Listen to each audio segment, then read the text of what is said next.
कमी गेले काय मध्ये आले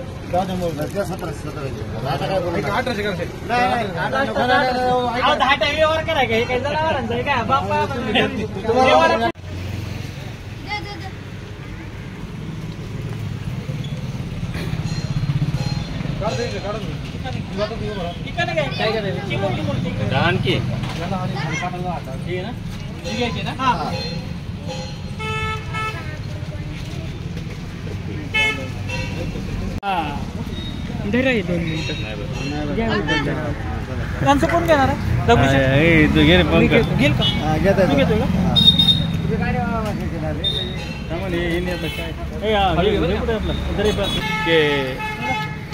चला चला गणपती बाप्पा मंगल मूर्ती जय धर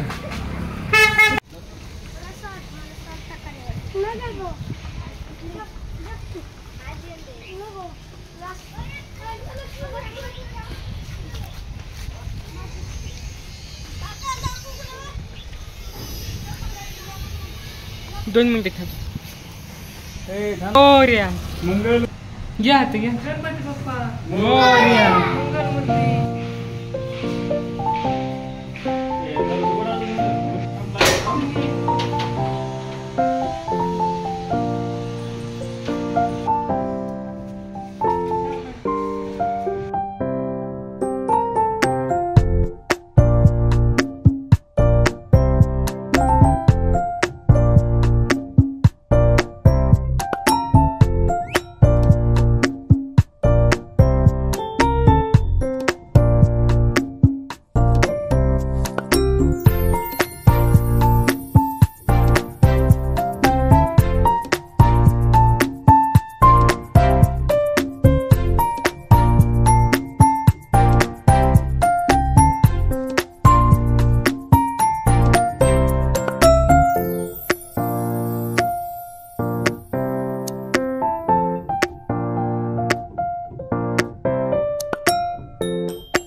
आता शेवटच्या टायमाला आम्हाला काय उद्या कामाला रे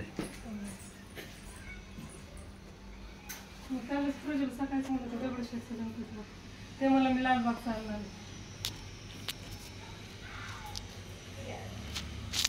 तुम्हाला वाटतं गणपती व्यवस्थित बसलं नाही का कशाला कुठं मंडळाचा गणपती प्रोजेक्ट गेला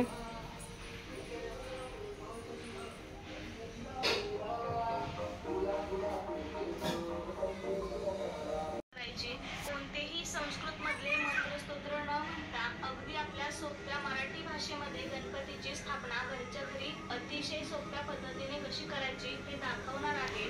कारण पूजा करताना जे मंत्र म्हणणे शक्य नाही किंवा वाचून जरी म्हणायचं म्हणलं तरी त्याचे उच्चार देखील स्पष्ट होत नाहीत. तर त्याऐवजी आपण मराठीमध्ये म्हणून पूजा कशी करावी ते पाहूया. कारण ते हात पुसण्यासाठी आणि दुसरी वस्त्र गणपतीची मूर्ती पुसण्यासाठी. त्यानंतर आपण ज्या ठिकाणी गणपती बाप्पांची स्थापना करणार आहोत त्या ठिकाणी आपण स्वस्तिक मूर्ती ठेवल्यावर विसर्जनाआधी ती हलवायची नसते. मूर्तीवर वस्त्र झाकले असेल तर ते काढून घ्यावे. आता आपण गणेश पूजेला सुरुवात करूया. तर एका ताम्हणामध्ये गणपतीचे प्रतीक म्हणून आपण सुपारी ठेवायची आहे.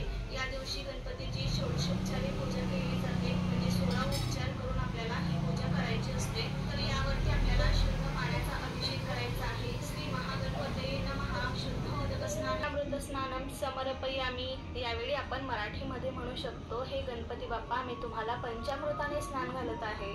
त्यानंतर पुन्हा एकदा शुद्ध पाण्याने आपल्याला स्नान घालायचं आहे. श्री महागणपतये नमः. शुद्धोदक स्नानम समर्पयामी. बाप्पा मी पुन्हा एकदा तुम्हाला शुद्ध पाण्याने स्नान घालत आहे. त्यानंतर एक पळीभर पाणी घेऊन त्यामध्ये हळदी कुंकू अक्षता फुलं टाकून पुन्हा एकदा अभिषेक करायचा आहे. श्री महागणपतये नमः. गंधोदक स्नानम समर्पयामी. यावेळी म्हणू शकतो, गणपती बाप्पा मी तुम्हाला गंधाने स्नान घालत आहे. आपण प्रत्येक वेळी अभिषेक करताना गणपतीच्या मंत्राचा जप करायचा आहे. ओम गण गणपतये नमः. ओम गण गणपतये नमः किंवा श्री गणेशाय नमः. श्री गणेशाय नमः हा मंत्र म्हणावा. यानंतर सुपारी स्वच्छ धुवून आपल्याला एका कोरड्या कपड्याने पुसून घ्यायची आहे. वक्रतुंड महाकाय सूर्यकोटी समप्रभ निर्विघ्नं कुरु मे देव सर्व कार्येषु सर्वदा. श्री गणेशाय नमः. यानंतर गणपतीच्या उजव्या बाजूला आपण 2 विड्याची पाने ठेवून त्यावरती अक्षता वाहायच्या आहेत. श्री महागणपतये नमः. आसनं समर्पयामी. गणपती बाप्पा मी तुम्हाला बसण्यासाठी आसन दिले आहे आणि अक्षतावरती हळदी कुंकू वाहून आपण ती सुपारी स्थापन करायची आहे. गणपतीचं प्रतीक म्हणून आपण या सुपारीची पूजा करायची आहे. गणपतीला चंदन हळदी कुंकू अक्षता फुल वाहायचं आहे. कापसाची वस्त्रमाळ अर्पण करायची आहे. तर यावेळी आपण आपल्या मराठी भाषेमध्ये म्हणू शकतो की प्रत्येक वेळी आपण अर्पण करत असताना गणपती बाप्पा मी आता तुला फुल वाहते आहे. गणपती बाप्पा मी तुला अक्षता वाहत आहे. तुला वस्त्रमाळ अर्पण करत आहे. पुरुष असेल तर मी वाहतो आहे आणि स्त्री असेल तर मी वाहते आहे असं म्हणावं आणि नमस्कार करायचा आहे. त्यानंतर आपण घंटेची पूजा करायची आहे. गणपतीच्या उजव्या बाजूला आपल्याला घंटा ठेवायची आहे आणि घंटाला हळदी कुंकू अक्षता फुल अर्पण करायचं आहे. घंटा देवताभ्यो नमः. सकल पूजार्थे गंधाक्षता. ओम गण गणपतये नमः. ओम गण गणपतये नमः हा मंत्र म्हणावा. त्यानंतर गणपतीच्या समोर एक विडा ठेवायचा आहे. जोडपानावरती खारी खोबरं हळकुंड बदाम सुपारी नाणे ठेवतात. जशी तुमच्याकडे पद्धत आहे त्यानुसार तुम्ही करू शकता. डावा हात आपल्या हृदयावरती ठेवायचा आहे आणि यावेळी आपण मंत्राचा उच्चार करून गणपतीच्या मूर्तीमध्ये प्राण आणायचे असतात. तर आपला उजवा हात गणपतीच्या हृदयावर आणि आपला डावा हात स्वतःच्या हृदयावर ठेवून डोळे बंद करून म्हणायचं आहे की हे गणपती बाप्पा आम्ही आमच्या हृदयातले प्राण प्रतिष्ठापित करत आहोत. तर तुमच्यामध्ये प्राण येऊ द्या असं म्हणावं. ओम गण गणपतये नमः. ओम गण गणपतये नमः हा मंत्र देखील म्हणू शकता. त्यानंतर आपण दुर्वा घ्यायची आहे आणि ती शुद्ध तुपामध्ये बुडवायची आहे. त्याबरोबर दोन्ही हात समर्पयामी. यावेळी आपण मराठीमध्ये म्हणू शकतो, गणपती बाप्पा मी तुम्हाला आता गंध लावत आहे. तुम्हाला आता हळदी कुंकू लावत आहे. अक्षता वाहायच्या आहेत. श्री महागणपतये नमः. अक्षता समर्पयामी. नंतर जानवं घालायचं आहे. जानवे श्री गणेशांना डाव्या खांद्यावरून उजव्या हाताखाली अर्पण करावे. श्री महागणपतये नमः. यज्ञोपवीतं समर्पयामी. गणपती बाप्पा मी तुम्हाला जानवे